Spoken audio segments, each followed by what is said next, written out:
On today's show, Wild Card Weekend is in the books. Dreams were crushed, legacies were tested, and the NFL playoff picture has been blown wide open. We're breaking down who survived, who folded under pressure, and which performances changed everything. And then there's Pittsburgh. After nearly 2 decades, longtime Steelers head coach Mike Tomlin parts ways with the franchise, a move nobody saw coming, except for us maybe, and a few others. What does it mean for the Steelers? And more importantly, what's next for one of the most respected coaches in the league? Plus, with only 8 teams left standing, we look ahead at this weekend's matchups. Who's peaking at the perfect time? Who's skating on thin ice? And which game could rewrite the entire postseason narrative? But there's one story nobody's talking about yet. And by the end of this episode, you might see these playoffs very differently.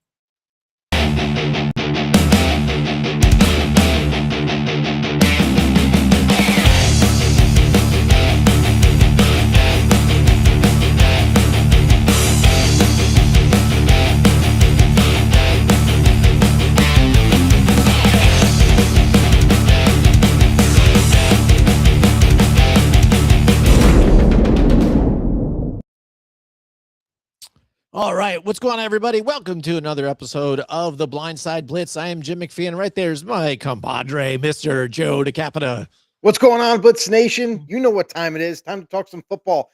We need you guys live and active in the chat. So if you got a question, if you got a comment, if you got an opinion, drop it down below in the comments. We'll read it on the air and all that good stuff. We'll give you guys credit.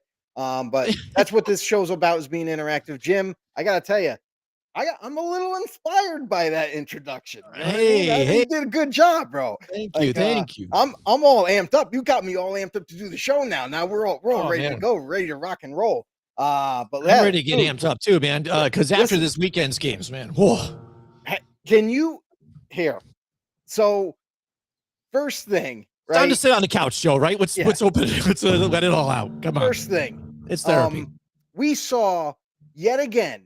And this is not anything new, but in Philadelphia, we saw yet another blowout between Nick Sirianni and A.J. Brown, the wide receiver. And then after everything's all said and done, they're like, oh, well, A.J.'s a great player, blah, blah. He's going to work through some things and everything. And then Brown, the other way around, is just like, oh, yeah, Nick Sirianni, blah, blah, blah.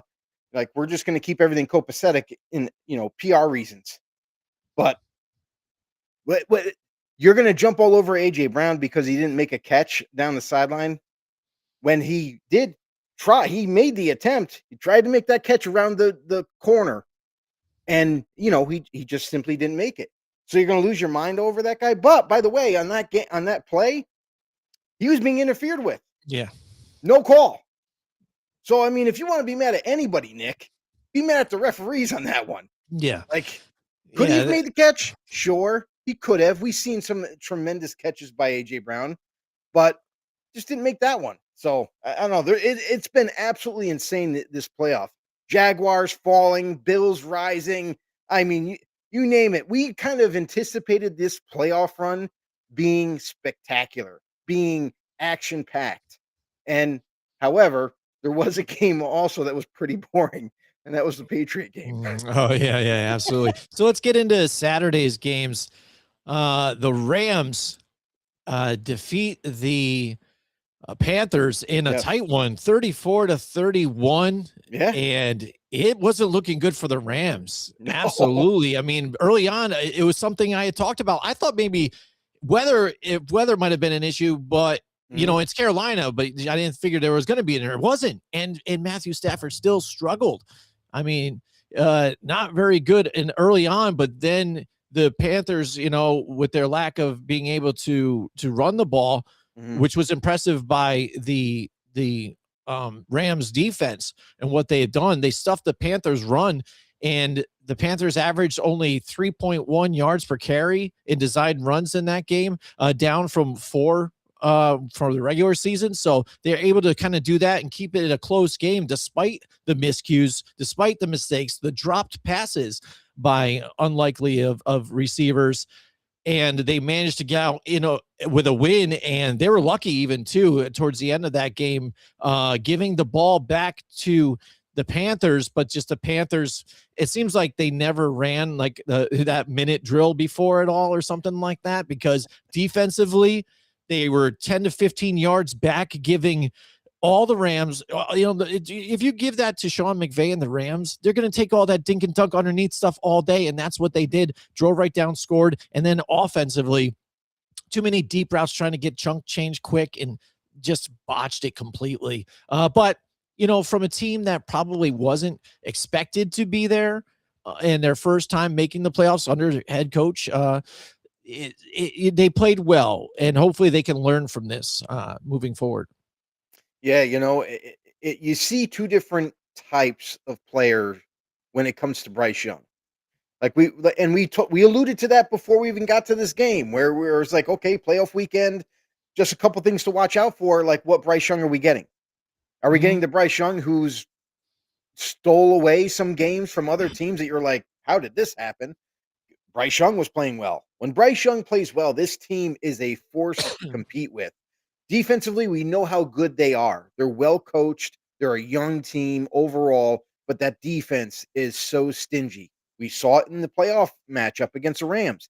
Another meeting against the Rams, and they were right there through thick and thin, doing whatever they needed to do.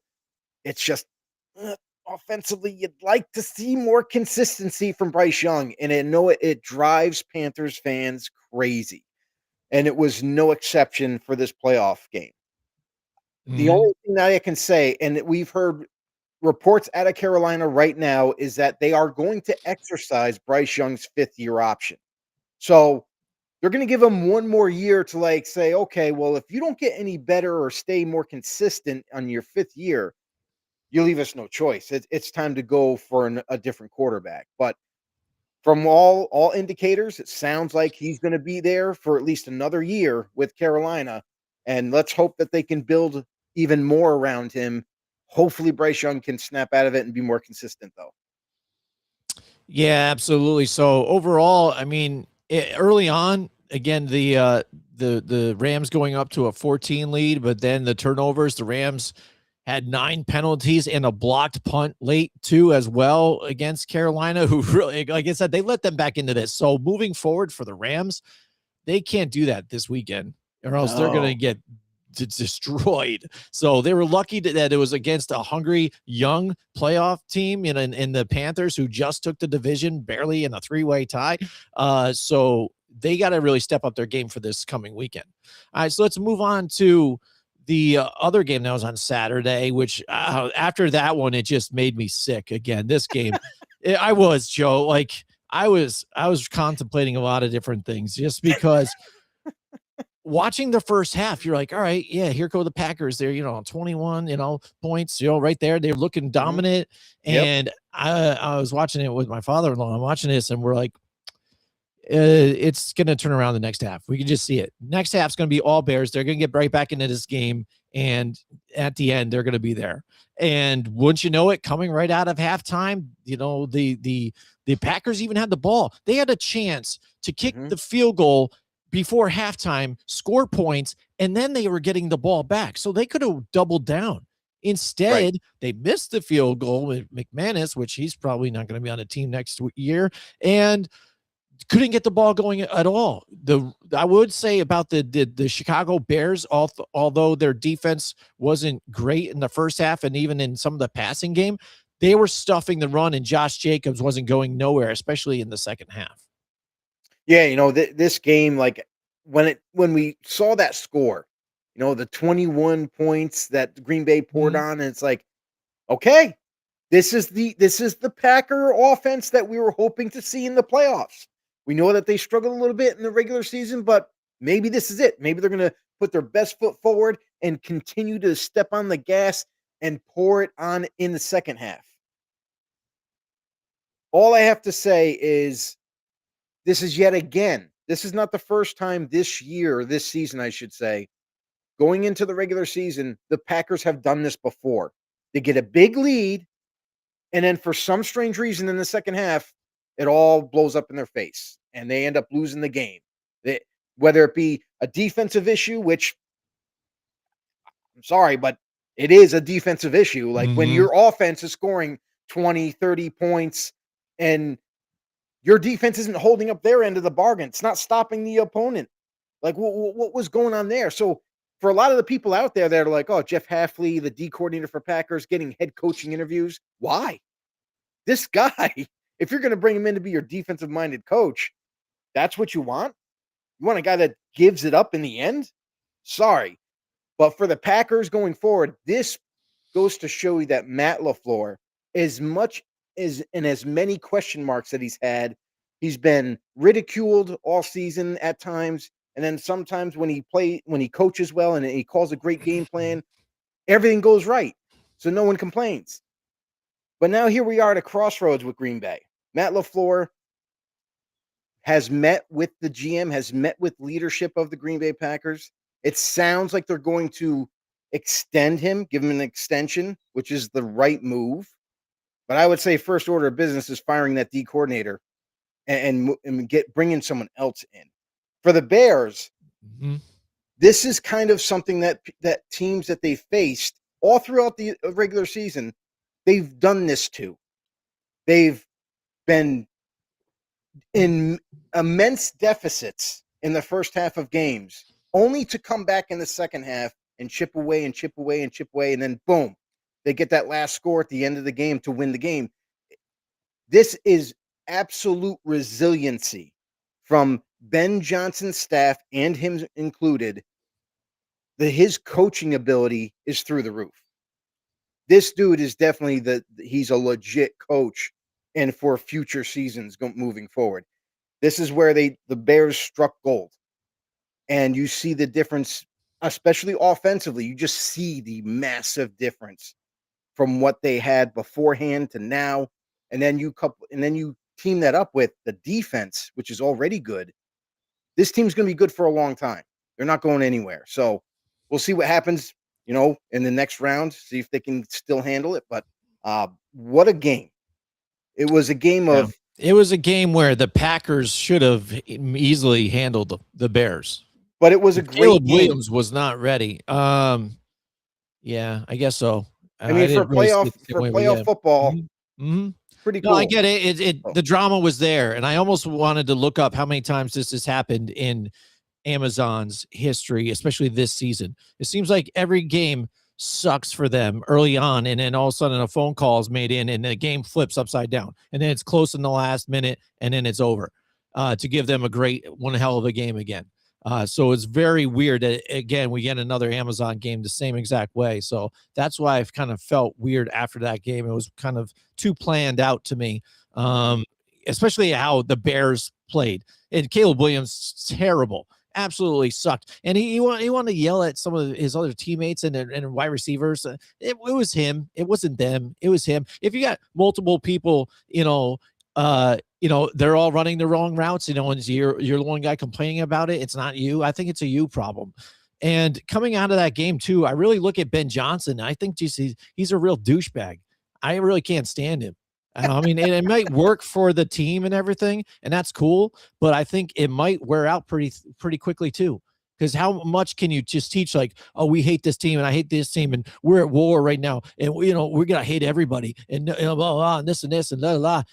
Pretty soon people aren't always mad like that, dude. Like, what's your problem? You're such a douche, especially at the end of the game. Like, we can't just shake the hand of the other opponent, at the end of the game, say at least good, camaraderie here in good gamemanship. No, you get a quick shake and walk away and, talk smack about them again. Like you did in the last couple of weeks you played them. Like, come on, man, get out of here with that crap. It's stupid. But that being said, what? Some people like it. Some people love it. I think it's nature. I love the fact that he hates the Packers like you should. That's the rival. You should hate them. You should not want to shake hands. And we've seen this debate happen before where, like, the NFL kind of encourages it, basically, like, makes these coaches shake at the end of games. But if there's dissension, if there's, like, animosity, it's like, I don't fault anybody and just move on. Like, even in the college ranks, we've seen it before, where I've seen college coaches just walk off the field. They don't even go walk towards the middle of the field. So it's like we've kind of been And you could see it as bad sportsmanship, sure. Like you could say that, I guess, if that's part of your argument or whatnot, and everything. But I don't think it should be like a mandatory thing Yeah. where you have to shake hands every single time. Like, listen, good game, whatever. But again, like sometimes I mean, you you know have me, Joe. I'm not a guy that just like, all right, let's everybody get, a participation trophy. It's not like that, but it's at least have some, gamemanship, along the whole thing. Say, hey, it's a well fought game, blah, blah. We come out of here. Not just like, yeah, see you later. Bye. yeah, but there's been a It's just, whole animosity thing between Matt it's one LaFleur and Ben thing. Johnson since he took over the Bears. Yeah. Like Yeah. there's been this hate growing between them, Yeah. That came up out of his own brain. which has actually been kind of like dusting off this rivalry and making it like a big deal once again. Yeah. So. All right. We've got a couple comments from Williams in the house with us tonight. He says the field goal kicker didn't lose the game. The play calling did. Jacobs is the engine that keeps Jordan Love balanced. And once they went one-dimensional, Chicago shut it down. They stopped trying to run. Fail, hashtag fail. They gave the Bears extra possessions. Yeah, they stuffed the run completely. I think, again, when we talked about questions that need to be answered, I think Jordan Love answered the questions. He was poised under pressure, didn't create all the turnovers, threw a perfect game, just about 4 touchdowns, no INTs. I mean, he did what he could. He was getting pressured by an offensive line that also had another injury on top of it, too. Don't forget about that, what Green Bay's been dealing with, too, on top of it. Injuries throughout the season, too. So that's the factor. I'm not going to say it's an excuse. But again, they did shut down the run. That was key to what made the team one-dimensional as well. And then that's when they get those pass rushers that can just kind of pin their ears back and go after the quarterback. He said he's also with you. Don't help them up. You don't get chummy with them. And if you beat them, I'm gonna beat my ass in the game. I'm heading into the locker room to chew some ass, not shake this winner's hands. Now I win. Let's shake hands, and so I can rub it in your face. Man, yeah, I don't know. I don't agree with that, but that's fine. It is what it is. It's just like you guys see it this way. I see it another way. But also one highlight to that game too quick before we move on. Colston Loveland. How about that? One thing I think we did see in these playoffs too, in this last weekend, tight ends really showed out in big moments throughout all the games. It seemed like the quarterbacks really found their safety blanket in those tight ends, and Colston Loveland really made a big push here this year, and then also being a key player in that game too as well, getting open for Caleb Williams when he's trying to get rushed out of the pocket and trying to make some plays. There was Colston Loveland then bringing it down. So. All right, next, let's move on to how about the Bills and Jags, Joe? We're upstate New Yorkers. We got to talk about the Bills. I know Bills fans are up here. We're super hyped about it and going in. I know you and I were going in on the Jags, and the Jags had a chance again. I mean, I felt really strongly that the Jags had an opportunity. Trevor Lawrence had a turnover early in the game, but still made some plays with his feet. That once the Bills scored, the Jags just kind of came right back at him. It was just like two prize fighters just going back and forth, punching each other until the time pretty much ran out. But within that time frame, again, the Jags, on that one play, I get what they're trying to do, but I think Trevor Lawrence also had a deep corner route that was open in that route, and just throw that one. You're getting the big chunk. He was open, maybe even more, and he just goes for that. Hey, I'm just going to dunk it up the middle. Big tip, turnover, and the game is sealed up. And more heroics by Josh Allen, 273 passing yards. Only 1 touchdown pass here, 33 rushing yards and 2 rushing touchdowns, including that game winner for them. So he showed out for them when they needed it the most, but how far is going to go here in this playoffs? He has to show up. If he doesn't show out and play a great game, this team doesn't move on from this round. That's the thing, is we were talking about that. Is other people on the team going to step up? We've seen a couple of the wide receivers go down with injury. That kid Shavers, who was kind of like starting to come on. He goes down with an ACL injury, so he's not even going to be available, for the following round. And it's Josh Allen or nothing. With Buffalo, it's Josh Allen. And we saw the Jaguars move the ball by running the football. We said that was a concern. Like many other people out there, it's not a secret. This is a problem. going forward. Like you can't keep relying on just Josh Allen to get you these wins. Like your defense has got to step up, especially against the run. They got to do something different. I don't know. Maybe you guys have to just kind of like add another player or two to just put them up in the box, or at least show that you're going to blitz or something like that, and then drop them back. You got to mix some things up to stop these runs. So going into the next round, it's still going to be a concern. Everybody knows what their liabilities are, but Josh Allen is going to have to continue to score and score and score, not only just to keep them in the games, but also even to try to come back and win them. So it's only going to get harder from here. That's the beauty of the playoffs, is every time you win, it gets harder, or at least it's supposed to get harder. So the Bills were, I'm not going to say lucky, because they did play like Josh Allen in that offense. They played well enough to get the win, but it was dicey at times and wasn't as fluid as you'd like to see. So for the Bills moving forward, somebody else has got to step up in the receiving group. Somebody, like, I know they don't have much at their disposal, but Brandon Cooks might have to take on a larger role now. Like, he might have to be the guy that stands up and stands out and makes some plays other than Khalil Shakir. Because if anybody else goes down with an injury, I mean, I don't know how much of a passing offense you're going to have. Yeah, that defense, again, now we saw it play out. They cannot stop the runs. And Travis Etienne, between him and Tootin, 150 yards rushing against them, 154 yards rushing against that team. Plus, Parker Washington showed up again. That guy's really come on late too this season, setting them up for success next year. When you get Travis Hunter back, you get, Parker Washington here. Now this receiving core looks really nice here with everybody all together to make another solid run here. Let's build off of this playoff run.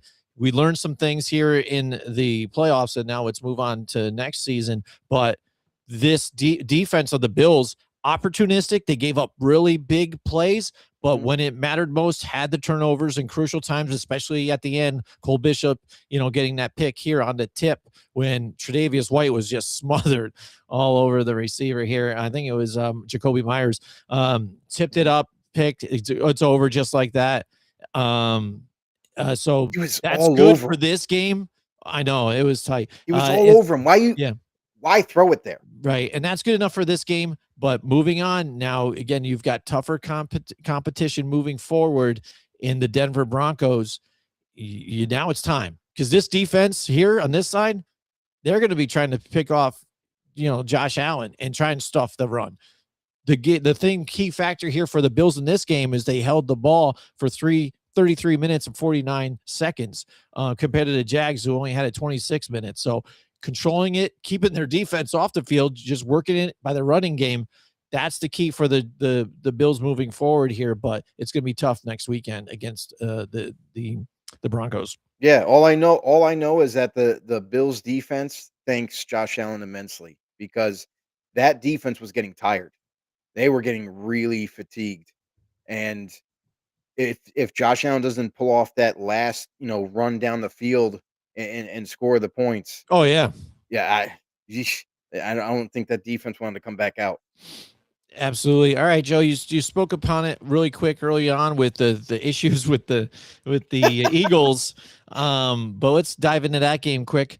The Eagles are knocked out. I'm excited about it, Joe. We got a year where we don't see the Chiefs or the Eagles. I mean, that's different for a little bit, but we've got some good matchups moving forward. The 49ers did what it took to get it done. It was a tough game. It was a prize fight too as well. That one went back and forth. And the 49ers come out on top here and topple the Eagles to now there's even questions what goes on, not just with the offensive coordinator situation, but AJ Brown again. A lot of people don't like Sirianni, but you're not going to fire a head coach that took you to the Super Bowl twice in the last 3 years. So, but we have seen him get rid of Doug Peterson though too before. So I think it'd take more than just a loss in the wild card round than to get rid of Sirianni. But it's obvious that something needs to be done for that offense. Yeah, and they keep pointing the finger at whatever OC is there. Like that's the weird thing is no one's pointing the finger at Nick. This is Nick's offense. He's the head coach. He can literally control what plays or set up plays or and game plan, help the offensive coordinator understand. Like we've seen this in Kansas City before. Andy Reid, anybody that is the OC for the Kansas City Chiefs, Andy Reid is dictating to them what they should be doing. It's not them by themselves. So, like for Nick Sirianni and the Eagles, this is like their fourth OC they're going to go through, and point the blame at the offensive coordinator now. Every time there's an issue, we're going to point the blame in Philadelphia at the OC, not Nick. This is Nick's offense. What are we doing? Eventually, the crossroads got to come intersect here and be like, hey, wait, we keep firing these OCs, but the offense isn't getting any better. The offense just seems to struggle. Mm-hmm. Maybe Nick needs to take on those play calling duties and stand on 2 feet and just be like, hey, I'm going to take it on my chest. It's on me from now on. Because this whole experimental, we're going to hire this OC, we're going to hire that OC, we're going to fire this guy, fire that guy. There's no continuity with the play calling. Mm-hmm. You got Nick who's kind of just, I'm the head coach. I don't need to call plays anymore. Maybe you need to.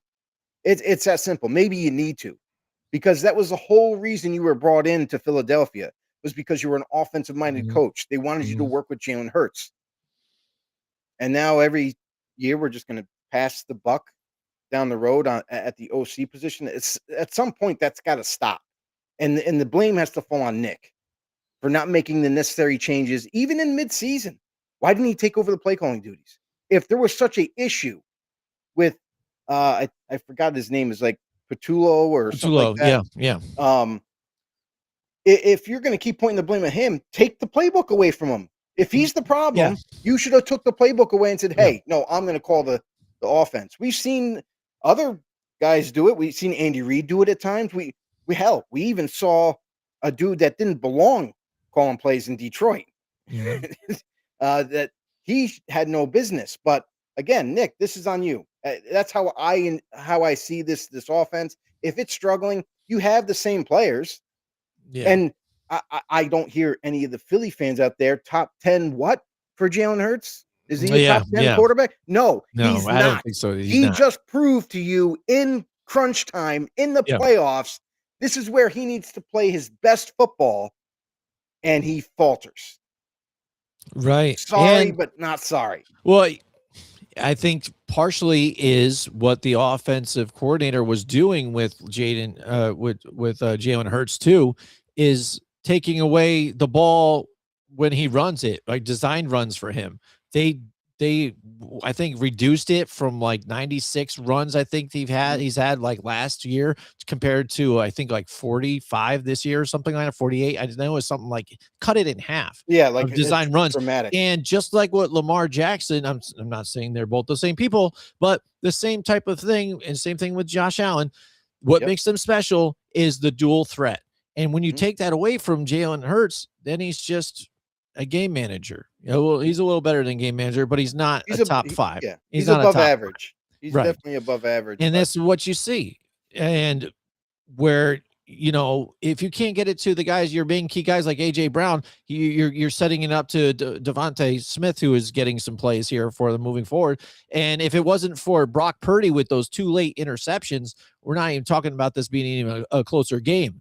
Right. And looking at Brock Purdy and the 49ers now moving forward, Christian McCaffrey again needs to be kind of your bell cow in doing your rushing yards on the ground, but also get involved in the passing game, getting 2 receiving touchdowns in that one. But Brock Purdy, he's got the questions to be answered. We saw him go all the way to a Super Bowl before, and it kind of looked like the moment got to him. Now in this one, you give up 2 INTs to pair up with your 2 touchdowns. That's not going to cut it moving forward against these teams here as you roll deep into this playoffs here if you want to make that Super Bowl run. So he's got to clean up some mistakes here. The defense was doing pretty good, but again, the wrapping up in tackles, but the rushing attack, you got to be able to stop the run on top of it too. You can't let Saquon Barkley get over 100 yards rushing either. So there's some questions to be had for the 49ers moving forward. It was a tight game. I'm excited that the Eagles are out of it. So, Joe, no stress there. Of course you are. And I don't know. It's tough to, I don't know who I'm even rooting for moving forward in these playoffs. Well, It's I crazy. mean, for this game in particular, I felt that not only did both offenses at times they struggled, like Jalen Hurts, we already kind of talked about him. Brock Purdy, he threw those 2 picks. Can't do that going forward. You're right. However, the defenses for both teams, they didn't show up half the time. Like, this is a Eagles defense led by Vic Fangio that we expected to be high pressure, stop the run, don't let McCaffrey become too much of a factor, and that we saw that Eagles defense struggle through that whole game. And likewise for the Niners. At least the Niners got a little bit of more of an excuse because they're playing with like backups at linebacker, they're playing with backups at D line. I mean, Robert Saleh is doing a tremendous job with San Francisco in that defense because he's been able to, no matter who's been starting, they even called up Eric Kendricks for this game, who's been on the practice squad for like, I don't know, 3-4 weeks. Yep. Now he finally got to start. So it's like, no matter what happens, the defense is okay. Yeah. But it's not going to be like the Niner defense we're used to because of the lack of starting talent that's out there. The one good thing this week that the Niner fans have heard is that Fred Warner is due to start practicing now. Now, don't know if that means he'll be able to play in this upcoming playoff game, if he'll be 100% ready to go. But if he is, with him on the football field as yet again the defensive captain, the guy that controls the defense, will get everybody in the right spots, and the defense could see an uptick that way. Yeah, definitely. One bright spot for the 49ers is Lenore on the sides, for the corner position. Really locked down, corner. And people are just not throwing his way. But yeah, they've very underrated secondary, I'll tell you that much. Yeah, very definitely. Underrated. So let's move on to the news that broke late this afternoon, Joe. Mike Tomlin now is out of Pittsburgh, walks away from the team. They go mutual ways. So what is next for Mike Tomlin, and what is next for the Steelers? Now, without their head coach, longtime head coach, no losing seasons in 19 consecutive seasons with a 500 or better record, longest streaks to start an NFL coaching career, actually, too. He's got one Super Bowl win in 2008, and he appeared in Super Bowl, I don't know what the hell those letters are, but 2010. Damn Roman numerals. Always screwing me up. But yeah, so to be fair with Tomlin, his situation is different, unlike other coaches. He didn't get fired. He decided to step down.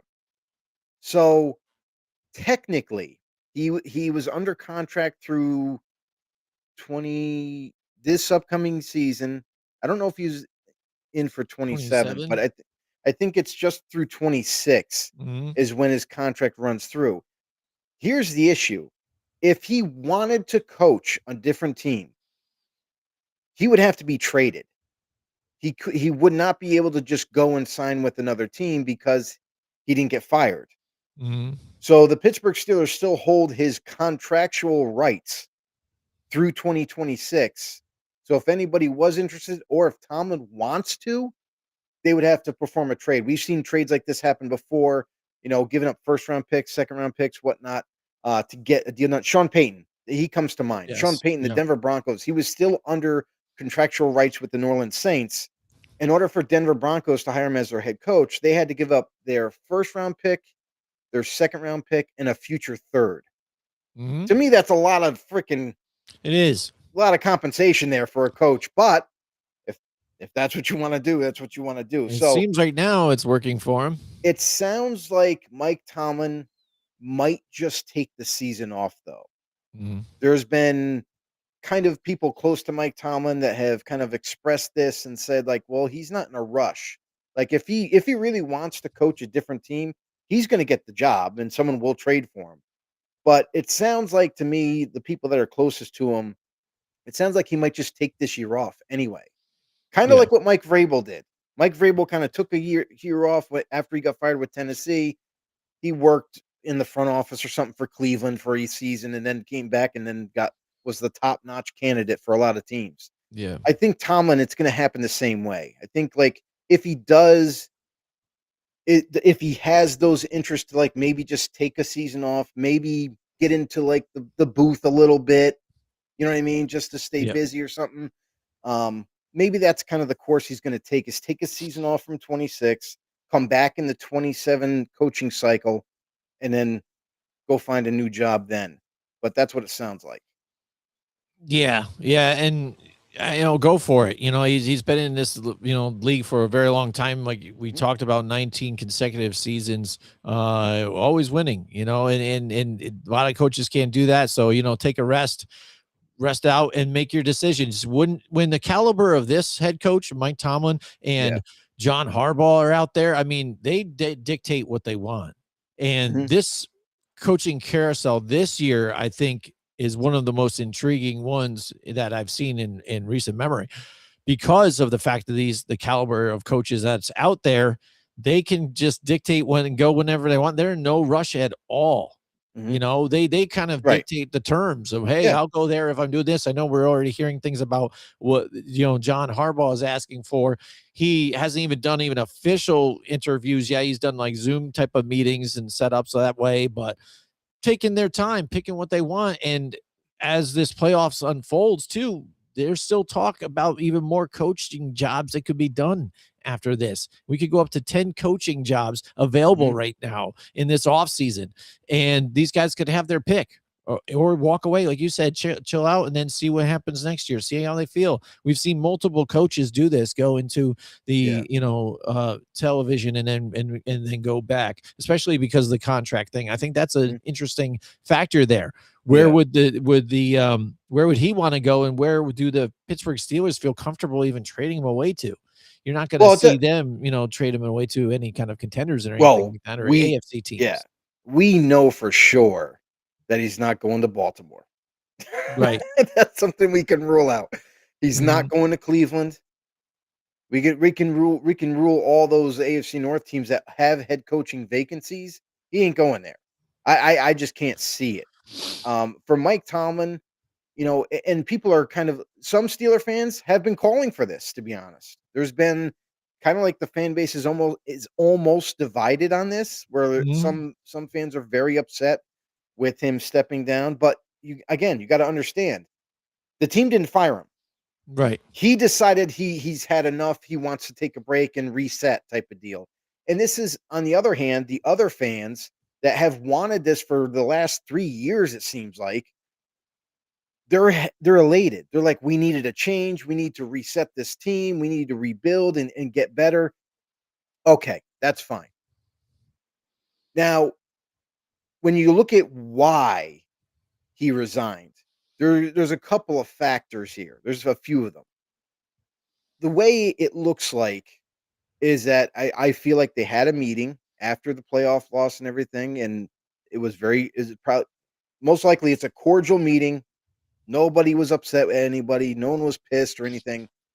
And they just talked out like, okay, what do you think? Like, do you want to stay longer? Like, who knows? Maybe there was contract talks or whatnot, or what is his future. And they got to a point where there's so much pressure in Pittsburgh now to perform. Mike Tomlin had and his coaching staff have helped this team to basically, like, you know, give the fans everything they want in a competitive team every single year for the last 19 seasons. Now you're spoiled at this point if you're a fan Yeah. base, Oh, right? yeah, So yeah. so what kind of led to all this, and I think this is it, part of it was pressure from the outside.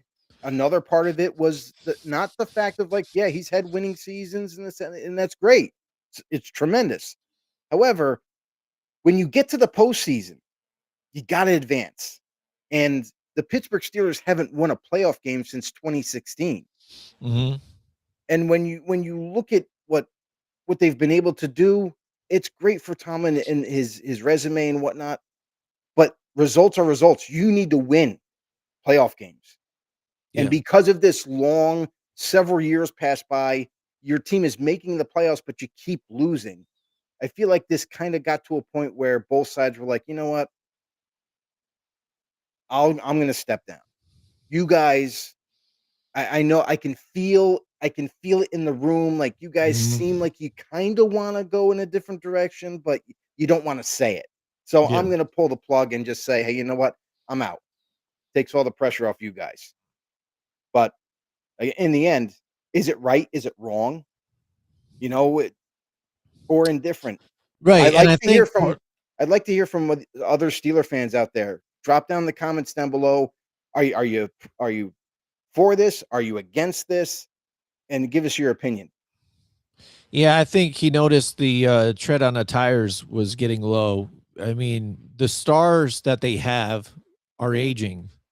They're close to retiring. The free agents that they grabbed just to appease Aaron Rodgers, and then he's probably Right. walking away. So they have some good young talent right now, but it's going to take some other additions they need to make. And I don't know if he was willing to get back into kind of not a rebuild, but a retool. And again, or get this talent going. Well, So, that's my one thing about this is it has to be a rebuild. It has to be. If you're moving on from Tomlin, there's no more oh, band-aids yeah. and bubble gum Yeah. and we're listen, this roster, they're getting a lot older. There's Right. guys that he brought in, Darius Slay. You know what I mean? They traded for Jalen Ramsey. They Yeah, moved just this getting position talent even. that they knew was already there. And the one problem though with this team is they haven't gotten new talent. And the one elephant in the room is they haven't gotten a franchise quarterback since Ben Roethlisberger. Right. That's so to do that, you need to get rid of Mike Tomlin or he's going to walk away. And I feel like the next head coach for the Steelers is got to be an offensive minded guy or a guy that you trust and believe to say, hey, listen, I'm going to go to the GM and be like, this is what I'm looking for, and this is our guy, moving forward. And it might not even be this year because we know, with what the Raiders, they're probably going Mendoza and what's going on. It's not really a strong quarterback class, Yeah. but Not. Yeah. moving forward, who do they grab as the next free agent quarterback to fill the gap? That's I mean, Do they bring Mike problem. McDaniel over? Then who does he like? Is it even Kyler Murray to go over and wear the silver, the gold and black? I mean, what is it? But But this is going that's to the be problem. happening, and this is the change moving forward. And I feel like it's got to be an awesome offensive change. But this is the problem. If they do that route, they're doing the same thing they've been doing. They're gonna sign a quarterback yet again, and might that's what they might have to do, Well, they Jim, will but have to do that but unless you're going to just again be terrible with Mason Rudolph at but this the point. thing is this is what you've been kind of trending to do anyway, is by signing a veteran, not drafting anyone, and I get it. This class is not strong. We understand that. But who knows? Every once in a while in these drafts, teams seem to find quarterbacks middle rounds, late rounds, and they seem to kind of now it's a rarity, I get it, but you never know with this class too. Like there could be a guy who isn't as gifted right now, but if a team drafts him in the middle rounds and they work with him, and then who knows, maybe he shines. Think about this. They did draft Will Howard, who ended up getting injured this year, and he hasn't been back since. Now, that was a quarterback that they believe they could develop and maybe be the future for them. But we'll see. Can he come back from this injury? Is he in the is he in the sights of whoever gets hired to be a quarterback? Because that's the other thing too.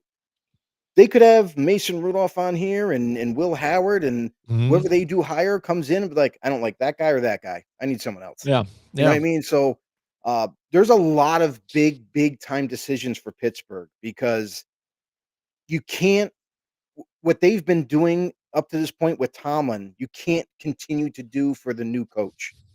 You have to rebuild this roster up. You have to now, don't get me wrong, they have some talent. They do. They got some young Mhm, talented offensive linemen. They got DK Metcalf who's still there, right? mhm, So, mhm, but now you need to find someone to get him the football. You need more wide receivers, not just one, mhm. and then you need to instill youth on the defensive side. Yeah. Yeah, that's mainly at the defensive side to get a little bit younger. And the thing is too with this team is Arthur Smith has his hands on all of this, a lot Right. of the team. Yeah. So you hope that if you're Pittsburgh, you're not like, all right, Tomlin's gone. Arthur, I like kind of what you've done here, blah, blah, blah. Mhm. You know, we were going to move you up because, again, he Right. brought in, you know, John O. Smith and some of these other guys ran his offense, that type of Right. thing.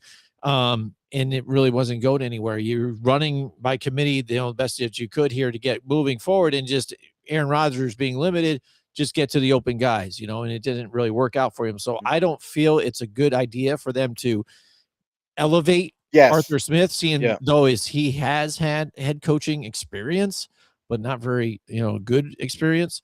We're not So going there. I feel like if Tomlin's gone, you got to shut it down and you need to bring in the new guy to set his stamp on things. So Mhm. I think that's the way Absolutely. they should move. So we'll see what happens. It's a storied franchise, and you have that Yeah. team out here. You have the Giants out there. You have the Atlanta Mhm. Falcons, who are a great job too, you know, to pick up with Bijan Robinson and Drake London and all the stars that are on that team too as well. So I can't wait till the ball starts dropping on some of these, you know, teams and who chooses who. I mean, it's going Yeah. to be astronomical. We all know Something that we haven't seen. with as crazy as the candidates that have been popping up, coaches that like John Harbaugh, we all know he's the belle of the ball. We know that everybody is waiting to see where he's going to decide to go. You know, like, and he hasn't even taken interviews, by the way. Like the No. one thing, the one new piece of information that we got was that John Harbaugh has been conducting this week.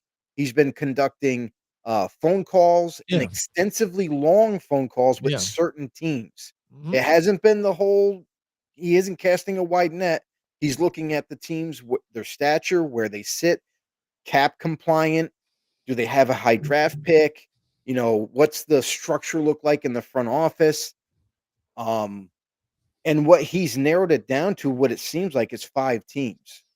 It seems like the Giants, I would think Giants are number 1 on his list. That's what I'm gonna assume. Um, I know he's very intrigued by Tennessee, believe it or not.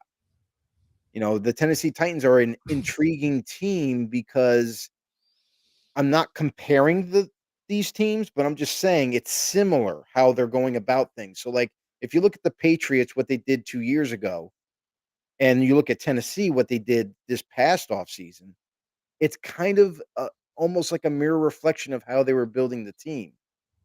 But they got a new quarterback now, and now he's going into his second year, so might entice maybe Harbaugh. He likes the defense and all that. So it's an intriguing team.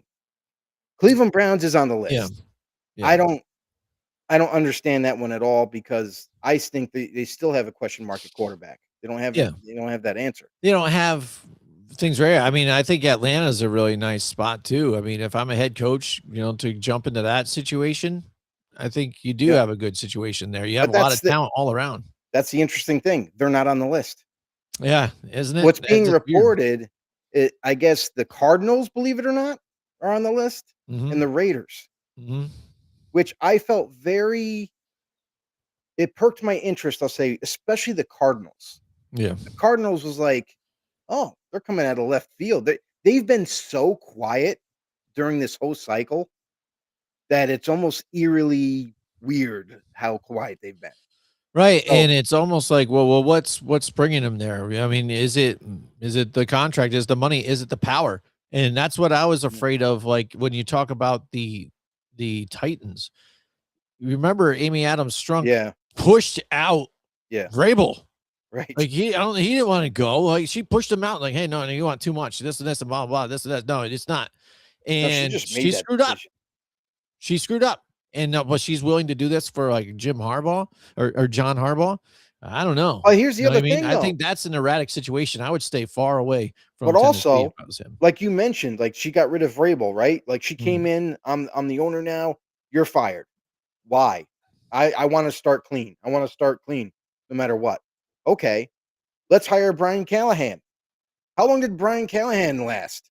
mhm. 1 season. Oh yeah. Mhm. Done. She fired him too. So like if you're not going to have any patience at all as an owner, let you need to have some advice from your GM. I know she's Mhm.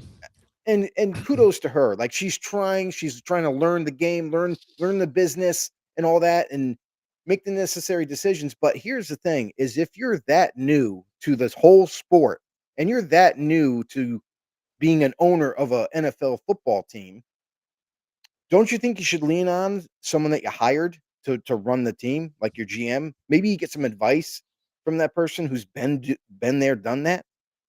Yeah. I think this. You're right, Jim. I agree with you. Like Tennessee, as much as it might be an interesting place to go, you also got to look into that with the owner. Like, how safe am I if I take this job? Am I going Mhm. to get? Because I'm not coming to your franchise if I'm John Harbaugh for 2-3 years. I'm looking for a 5-7 year deal. Like I'm looking long term, Yeah. possibly to end my career. Yep, absolutely. So there you go. Legendary stuff going down in the NFL right now. We're going to be following it week to week as it comes out to play. But here we go. We've got the playoffs going again. The next set of round, the divisional round matchups. 8 teams left. Only 4 will be left over after it's all said and done, Joe. And the ashes from the That's ashes, the right. Phoenix will rise. And let's talk about the Bills and the Broncos matchup quick here first. Saturday, January 17th. Broncos at home. They've got a week off. Will they start off a bit sluggish? I Rusty? think I think the offense is going to be rusty altogether, in the beginning, Okay. and I think I could this see it. offense for the Broncos, though, too, hasn't even been stellar. It's kind of funny when we were also talking about like the Chiefs, like last year, right? We Yeah. were like, hey, the Chiefs, they look good and they're winning, but we still haven't seen them at their potential yet. Like I haven't seen that The yet. Like, best you of know what I them. mean? Yeah. Yeah, the best of them. They just haven't played it offensively. Right. Defense, they are, but offensively, we just haven't seen it. And so for me at that particular time, they were like my scary team to watch going into the playoffs because Mhm. we haven't seen the best yet. And when we get it, watch out. And that's kind of reminds me about this Broncos team, better defense than what that Chiefs team was, but Yeah. something with the offense that could be better, especially under Sean Payton, but just hasn't really turned it on yet. And they're really reliant on that defense keeping them in the games and, kind of having some late game heroics to do it. Same thing with the Bills, though. On the other side, they don't have a good defense, but the late game heroics and Josh Allen, this plays right into the Broncos kind of thing. It's like, hello, Mhm. Josh Allen, said the spider, to the Josh Allen, hey, come on into my little web, it's bringing it right into the nest. It's like, and this defense is like, oh, we got him now. We've seen it in the previous games.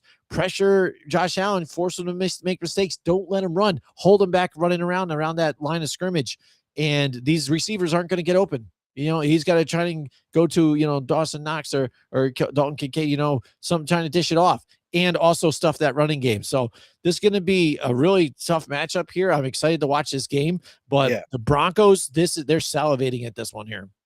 Absolutely. I mean, this is a team that you just mentioned, like they were the better defense, not just in the AFC West, but in the league. Like Mhm. they are a legit defense. They will pressure you like no other. And that's what I love about this defense, by the way, is Vance Joseph, the D coordinator, he calls a great defense, but stays aggressive throughout. Hey, they might get beat every once in a while. They might give up 10, 15, 20 yards every once in a while on a big play. But man, is this defense, they come after you. They continue to do so. Josh Allen is going to have to find some new and inventive ways to kind of keep the Broncos on their heels, but it's going to be a tough matchup for sure. I worry about this matchup for the Buffalo Bills because now that you made it this far and the way that you played against Jacksonville, that won't work against Denver. Denver will capitalize on your mistakes, especially defensively. I have an issue and concern for the Denver Broncos as well. Like you just alluded to, Jim, the offense just hasn't taken over games. It hasn't blown anybody out or, make a statement of a game with their offense. And I've said it once and I'll say it again. I still believe that Sean Payton continues to call a safe game instead of opening it all up and let's go score as many points as possible. You see them run a lot early on in games, a Mm-hmm. lot. They Mm-hmm. try to run as much as possible without being too one dimensional. But then when it comes time, like, oh crap, we're down by 10. It's midway through the third. We got to do something. It seems like a switch gets flipped, and Yeah. then all of a sudden the Denver Broncos offense looks a little different. looks like they're pushing the ball down the field all of a sudden. Oh, So yeah. one thing for the Broncos, I'll say this. Offensively, you have to come out aggressive. You can't keep playing this safe game that you've been up to this point. For the Bills, it can't just be Josh Allen, and your defense has to step up. It has to step up against the run because the Broncos are going to try to run the ball. If you allow them to, they're going to do is run the ball. So great matchup. I have concerns on both teams, but again, I still think it's going to be an excellent playoff game. Yeah, absolutely, Joe. And you kind of sparked something that reminded me even back at that Pittsburgh Steelers game this past weekend. I'm watching it and my father-in-law, we're watching it together and he's like, oh man, they're getting stuff here and this and this. I'm like, well, look what they're doing. You're running and then your screen pass. That was the offense of the Steelers. Yeah. Let's run and let's throw behind the line of scrimmage. That doesn't move the ball forward. And this is what happens with the Denver Broncos at the same time. You run the ball or you dish it out to Harvey or somebody at the end or a bubble screen. Okay, it looks cool and whatever. It might get you some chunk to kind of mimic a run game.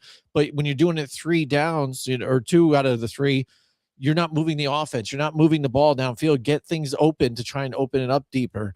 And finally, at the end of the game with the Steelers, they were able to do that a little bit. They're like, oh, now they're moving the ball. Oh my goodness, you're throwing it past 5 yards. It's ridiculous. Yeah. And this is where I think the Broncos fall into the same path. Next week, let's just be safe. Let's just be safe. All right, we're just gonna be safe. Yeah. So next let's talk about the Texans and the Patriots. Now the Patriots at home. Mm-hmm. Here's to where they've got to just kind of prove who they are too as well. We know that Mike Vrabel is who he is, and they've talked this team really up. They've kind of turned right around, from a dismal season last year. Coming in, changing them around. Drake May is playing the best that he has ever. Everybody talks about the weak schedule, though. There's a lot of non-believers about this team. Mm-hmm. They are tough at home, too. You've got the all-around balanced team. The defense is good on top of it. You've got Chase on, guys like him making plays for the Patriots. Gonzalez shut down corner here on the back end, too, as well. And I fear for the Texans to not get those jitters. It really looked like C.J. Stroud, for some reason, just had the jitters this past game. And we're watching the game on top of it too. And they had said, I remembered in a broadcast, like, oh, he can't see the center right or this. So he's shifting and this is his view. I'm like, what the frig? That just sounds like a fake excuse. Like, what can he see? And for me, I'm looking at it as he thinking the defense was coming quicker than it really was. So he was reacting quick to try and pull the ball up quicker instead of get a hold of it, drop, and then make your plays. It seemed like he tried to get out so fast that he wasn't really securing the football first. And then when he was even dropping back, getting crazy legs, throwing off balance, off his different odds feet. And that's not him. He's got to just sit in the pocket, feel comfortable, make some plays here. And he can't do that against this Patriots defense. What I saw from CJ Stroud is I didn't see jitters. I saw no focus. I saw him thinking he was prepared, but also not keeping his eyes on the ball. Every time he was in shotgun and he turned the ball over twice this way, he wasn't looking at the ball to catch the ball. Yeah. Like he wasn't watching the ball into his hands, then looking up at the field. You saw when he goes hut, he's looking already at the field. He's looking where his receivers are before the ball even gets to his hands. So that's what led to a couple of those fumbles. And then he throws a pick, and it was a disaster game. It was a worst case scenario for CJ Stroud. Just him. Because it was. You can't blame anybody else but CJ on those. So, and he understands that. He was frustrated too during that game. You could tell. But I think that going into this week, you have to sharpen that focus immensely. You cannot be lazy. You cannot be, lackadaisical about these matchups. This is not the same as regular season. And for CJ Stroud, you're gonna have to see a tighter game from him going into New England. The one other thing that I'll say that will become a factor too is yet again, you got a lot of these teams now that are visiting these fields in unfamiliar territory. Like the Texans down in Texas, like, yeah, it gets cold down there, but you're going into New England now. Who knows what the temperature is going to be? If they're lucky, it'll be around 40, 35, something like that. But if it gets to like really, really cold, sub below zero type temperatures, they could really affect this team. So this is why you play the game to get a higher seed, so you don't have to go to these matchups. But this matchup alone, the Patriots have been so rock solid up to this point. Again, they didn't look as explosive this past game. They just didn't.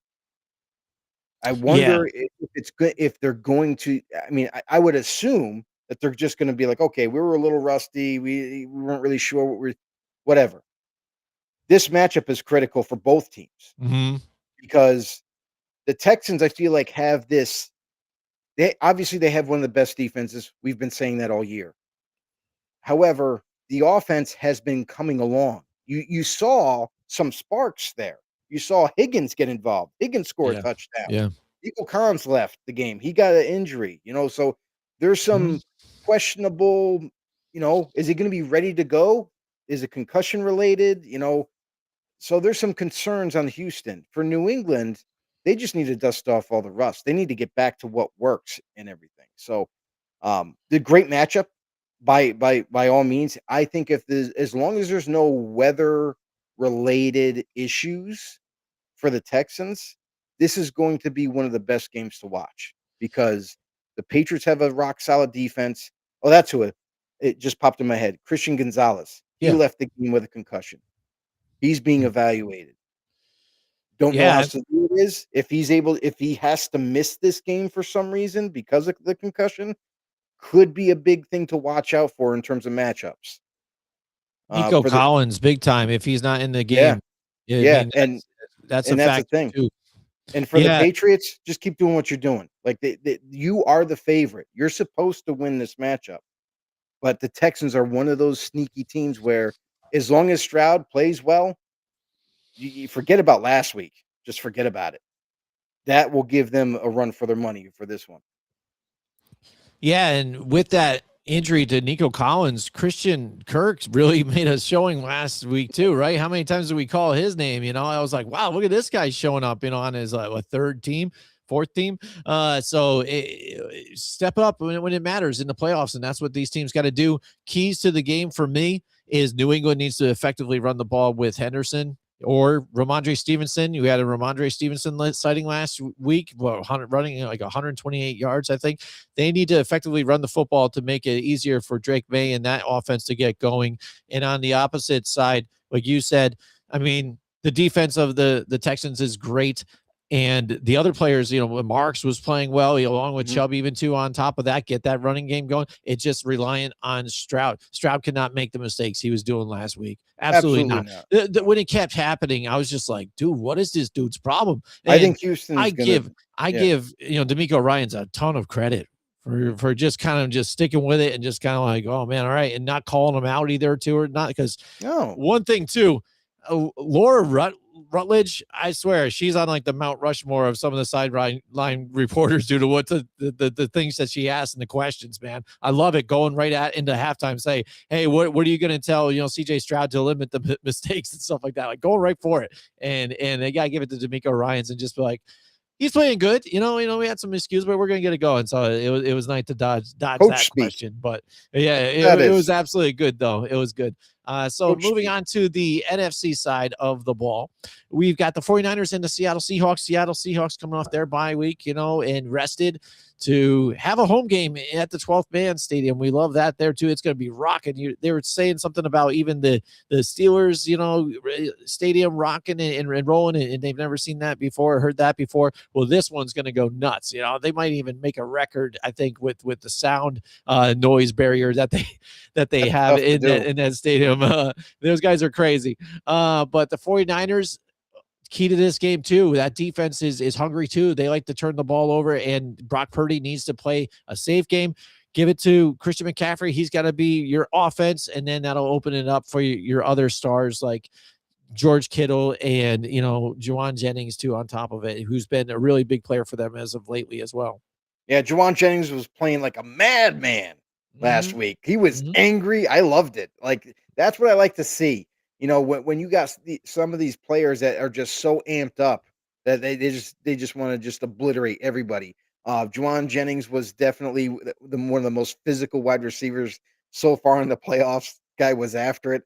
The Niners, again, we talked a little bit about them before with their defense, but the offense, like you mentioned, Jim, Brock Purdy, he can't make those decisions, or I should say, poor decision making, Mhm, and he can't mhm, make them going into this matchup. This is a Seattle Seahawks team that beat them in the regular season to hold the crown of number one seed. And now that they've gotten their rest and they're back again, you got to wonder with a lot of these bye weeks that these teams get, or I should say the two teams that they get these bye weeks from, are they gonna be rusty when they have to play? You can practice all you want, you can do run through drills and whatnot, doesn't prepare you for live action. So, if Seattle can come in and play at a high level right away, they're gonna be the favorite to win this game. I mean, I I got nothing else to say, but this team has been playing crazy good defensively. Offensively, Sam Darnold, we've seen him kind of go a little stray at moments. But I will say this, that Sam Darnold has impressed me as well in some mhm. of these matchups where he kind of still excels, especially against the Niners this regular season game that they had. Um, I look for much of the same from Seattle. They are home. They got all the momentum. Just don't come out, a little light footed. Don't come out, you know, with no intent. Mhm. If they handle all their business and they come out and don't come out flat, I think the Seattle Seahawks might edge out the Niners in this one. However, the Niners have been overcoming odds immensely, injury Mhm. wise, and they're still here, still one of the better teams. This is yet another matchup where I am like dying to watch. I cannot Yeah. wait to watch this game. Yeah. Yeah, it's like I have no real, foot in the game at all or so. I mean, I'm just gonna watch it, whoever comes out of it, like whatever, you know? Yeah, I mean, it's crazy. So I'm excited for that one too as well. All right, let's move on to the Los Angeles Rams and the Chicago Bears. Bears at home again to trying to extend this run into the playoffs deep here. And they face a buzzsaw of a team, and that's the Los Angeles Rams here. And the key for the Rams, though, is to get that big lead and hold on to it. You know what I mean? Because the one thing the Bears about their defense, we talk about some of the, being able to do Yeah. turnovers, stuff like that. They give up a lot of chunk plays, a lot of yardage and stuff. And this is what kind of feeds into what the Rams can do. They can take the top off of anything here, with Puka Nacua, and you got Devontae Adams on top of it, Colby Parkinson, and the tight end situation too, and what he's been doing on top of it. I mean, weapons galore everywhere, and then a dual threat in the running game. This offense can just roll right through here, and the Bears. And the thing for the Rams is hold on to the lead. If you get you've got a lead. The Bears have known to have that late game kind of comeback. You can't let Caleb Williams and his team kind of get back into this thing. Shut it down. Matthew Stafford's got to play like his MVP self and take care of business here. Yeah, and that's the thing is you say get a lead and extend it. That's a problem for the Rams all of a sudden, it seems like. I mean, Mhm. they were able to pour on points, no doubt about it, against Carolina, but again, what happened on the defense? Why'd you let Panthers score 31 points? You know what I mean? Like that's going to be looked at too. So the Rams coming into this matchup, this is the Bears. Honestly, they're another really hot team in the NFC. That this is a very seasoned defense. They are aggressive. They're tenacious. They get after you. They create turnovers. Mhm. And that's what those are key moments in the game that you could just definitely shift the whole, focus of it. Uh, Stafford and company got to don't take these guys lightly. Just because you're going into Chicago and you think the travel is going to be the worst of it, maybe the weather. No, this team is legit. They're for real.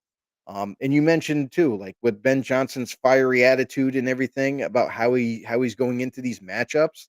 He's got these teammates or these players. He's got them willing to run through a brick wall for him. And when you have that, that's powerful. So, well, I just hope the Rams don't take these guys lightly. Absolutely. If anything, they should have learned from last week is don't take anyone lightly. And as the weather not being a factor last week, going into Chicago, there's going to be wind, and what else could move forward for these guys?